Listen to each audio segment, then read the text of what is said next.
प्रणाम कराए और सिंह राजा कहते हमारी बेटी का जरा हाथ देखिए, इनका दूल्हा कैसा होगा।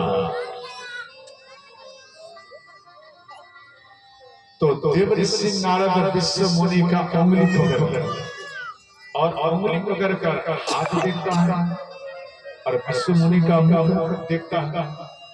तो देवर्षि नारद को देखकर विश्व मुनि थोड़ा मुस्कुराता है। तो देवर्षि नारद मन में सोचे भाई हमको पसंद कर, जब ये हमको पसंद कर रही इसका अर्थ है ये हमसे विवाह कर लेंगे। अब क्या मैं हमसे विवाह कर लूं ये ठीक रहेगा।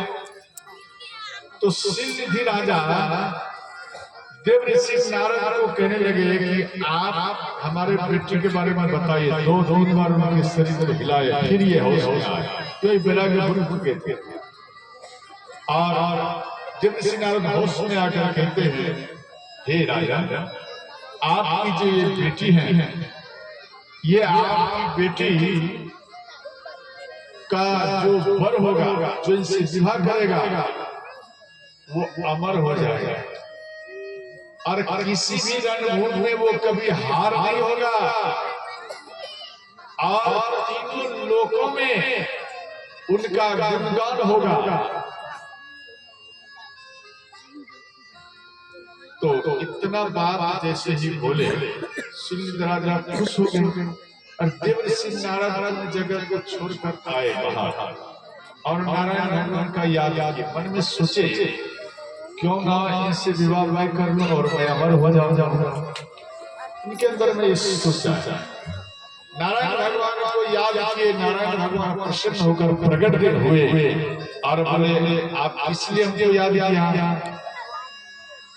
तो नारायण भगवान को देवर्षि नारद कहते हैं, भगवान आप अपना रूप हमें दीजिए। तो भगवान कहते ठीक, तो अपना रूप दिए। और यहाँ देवर्षि नारद एक बात यहाँ पर कहते हैं, जय लाख हो यही तनु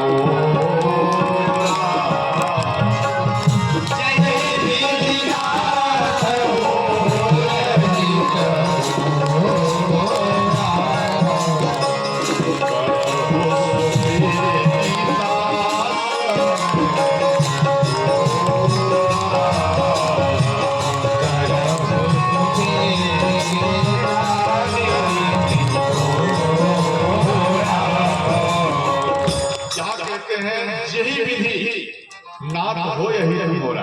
अब यहाँ पर कहते हैं प्रभु आप अपना रूप हमको दिया, लेकिन जिस प्रकार से मेरा हित हो आप वही करना भगवान। ये भी बात है, अब तो भगवान को करना पड़ेगा। और स्वयंवर में आए और विश्व मुनि जिस दरवाजे से बाहर आ रही थी सभा में और प्रथम में देवर्षि नारद बैठे थे। अब तो हमको ही बने।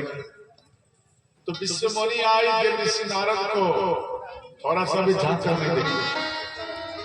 अब वो बार घूम रही है। देवर्षि नारद कुर्सियां उठाकर बार घूम रहे हैं। अब तो नहीं देखी, अब देखेगी, अब देखेगी। इस प्रकार से वो कुर्सियां घुमा कर प्रथम बार में वो आ जाता है। तो रिद्धि और कुंडी शिव जी के दो जो गण गए थे वो इन दोनों को ये दोनों देवर्षि नारद को देखकर मुस्कुरा हंस दिए और बोले बाबा थोड़ा दर्पण में अपना मुख का थोड़ा दर्शन करिए। तो हंस दिए। इनको और क्रोध आया, बोले तू राक्षस प्रवृत्ति की तरफ बात कर रहा है, जा मेरा साथ है, तू राक्षस योनि में प्रवेश कर जा। तो वही रुंडी और कुंडी वो रावण कुंभकर्ण ये तीसरे कर और इधर नारायण भगवान आए और विश्व मुनि नारायण भगवान को माला पहनाए और नारायण भगवान विश्व मुनि देकर गायब हो गए। देवर्षि नारद और क्रोध आया और बाहर में आकर एक कुआं था, कुआं में अपना चेहरे को देखे, जल में जाएंगे तो अपना प्रतिबिंब दिखाई देता। ठीक उसी प्रकार इनको दिखाई दिया, इनके अंदर में क्रोध आया। आज अगर विष्णु आ जाए तो हम विष्णु को नहीं छोड़ूंगा, आज मैं श्राप अवश्य दूंगा, दंड अवश्य दूंगा। इतने में नारायण भगवान इस मुनि के साथ में आ गए और जैसे ही प्रकट हो गए और इनके अंदर में क्रोध आ गया। बोले भगवान, अगर स्वयंवर में आपको ही भाग लेना था तो आप अपना रूप को क्यों दिए? आप नहीं थे और आप आ गए, मेरा काम बिगड़ गया। नहीं तो वो हमें पसंद करता और दिया तो दिया अपना रूप, लेकिन बुरा बंदर कर दिया। ऐसा आपने क्यों किया? यहाँ पर क्रोध में आए और देवर्षि नारद बोले कि जिस प्रकार से स्त्री के वियोग में मैं बार-बार रो रहा हूँ, मेरा श्राप है, आप भी उसी प्रकार से सरदर रोगे।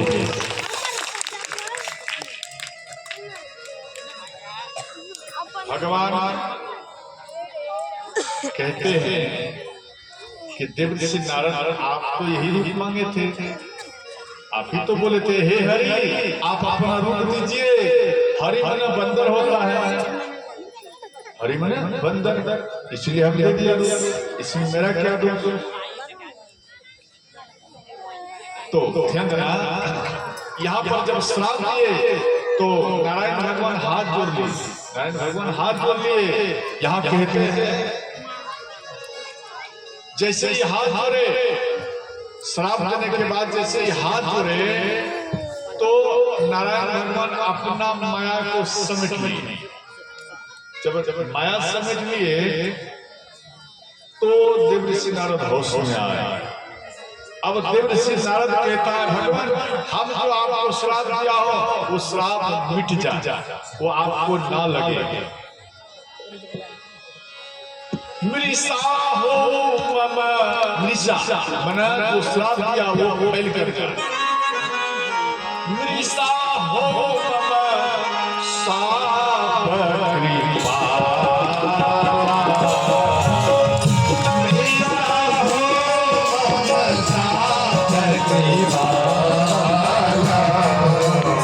नारायण भगवान हाथ जोड़िए और कहते हैं देवर्षि नारद, संतों के मुखार से हम श्राप लेने के लिए ही ये लीला रचा था। बाबा की इच्छा कहाँ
कहते हैं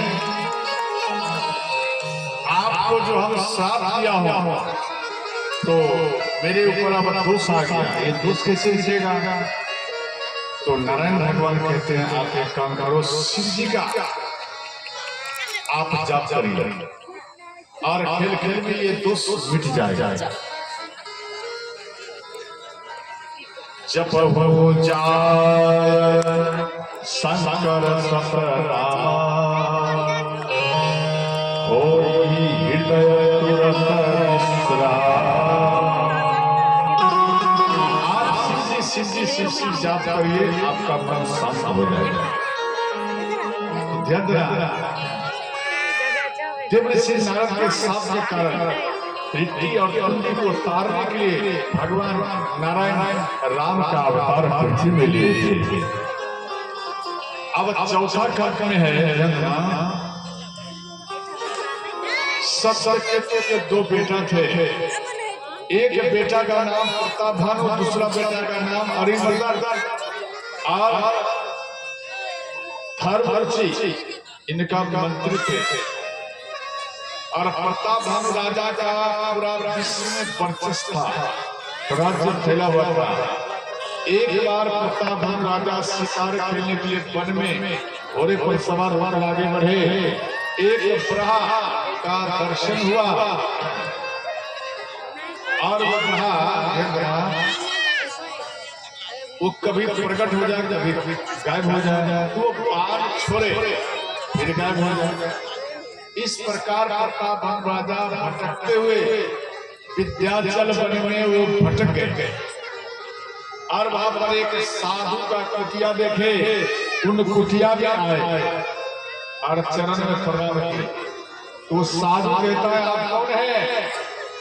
बोले, हम धर्म रुचि हो। प्रतापभानु राजा के मन में धर्म रुचि हो। तो वो साधु बाबा कहते हैं, प्रतापभानु राजा, यहाँ पर कहते हैं सावधान, आप धर्म रुचि नहीं है, आप से प्रतापभानु राजा ही हैं। आपके विश्व में वर्चस्व है, राजा का फैला हुआ है। तो प्रतापभानु राजा घबराए, भाई हम कभी नहीं देखा, हमको देखा, परंतु ये हमको कैसे जानते? अपना बात को छुपाए फिर भी प्रकट कर दिए। इसका अर्थ है ये त्रिकालदर्शी बाबा है। तो ये जो थे, तो प्रतापभानु राजा बोले, आपका नाम क्या है? बोले, मेरा नाम है एक कन। अर्थात जब से सृष्टि प्रकट हुआ है तब से ये मेरा शरीर प्रकट हुआ है, और जिस प्रकार का शरीर उस समय था और अभी तक मेरा इसी प्रकार का शरीर है। आज सृष्टि उपजी जब तब उत्पत्ति है मोरी। तो अंत में प्रतापभानु राजा खुश हो गए और फिर कहते हैं, क्या कहना कि देखो